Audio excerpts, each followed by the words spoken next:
નમસ્કાર મિત્રો, અત્યારે મારા પાટણની બાજુમાં ગામ છે મેસર. મેસરની અંદર મારા અંકલ જ થાય છે ગામની રીતે, અને એમના ખેતરની અંદર રાયડાનું ખેતી કરાવેલી, અને એ ખેતીની અંદર આપણી ઇન્ડિયા ગ્રોની પ્રોડક્ટ યુઝ કરેલી છે.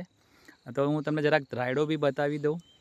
આ રાયડો અત્યારે પાકી ગયો છે સંપૂર્ણ રીતે.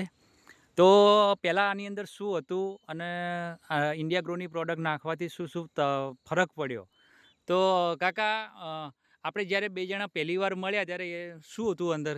આમાં ક્યાંક ઉગેલો હતો, હા ક્યાંક નતો, હા બાકી કૂરો પડેલો હતો, અંદર હતો જ નહીં. અમને તો ખેડી દેવાની ઈચ્છા થઈ ગઈ હતી હા કે હવે આને ખેડી દઈએ, એટલે ઓરવી અને પાછો ખેડવાની તૈયારી કરી.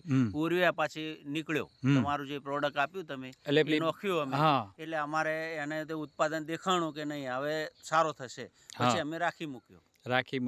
તો અત્યારે તમને કેવું લાગે છે આના એરડાની અંદર? રાયડાની અંદર એકદમ સરસ લાગે છે કે ના, આ વસ્તુ આપણે વાપરવા જેવી છે. એટલે પાછી મેં મારી વિચારી અને આ કાલેંગડા વાયેલા છે, આપણા શાકભાજી અહીંયા કાલેંગડા કરેલા છે. એ શાકભાજીમાં એક કાળેંગડી કરેલી છે, એમાં બી મને એટલા માટે તમને બોલાયા છે અહીંયા. ઓકે, મારે આમાં શું શું આપવું. ઓકે. અને ભાઈ, તમે હમણાં કયું જાનવર નતું આવ્યું આની અંદર? ભૂંડ નતું આવ્યું. તો આમાં રિઝલ્ટ મળ્યું કે ભૂંડ નતા? આ દવા નાખવાથી ભૂંડ ના આવ્યું. તો મતલબ કે આ વસ્તુ વપરાય કે ન વપરાય? તો હરીશ, તને કેવું લાગ્યું ભાઈ? જોરદાર. તો દોસ્તો, આપણી ઇન્ડિયા ગ્રોની પ્રોડક્ટનો કમાલ છે, અને આવી રીતે દરેક મિત્રોને આપણે કહીશું. અંકલ, કહેવાય કે ન કહેવાય? કહેવાય ને, બધાને જ કહેવાય. હું વિચારું છું કે બધાને હું આ જ સલાહ આપીશ.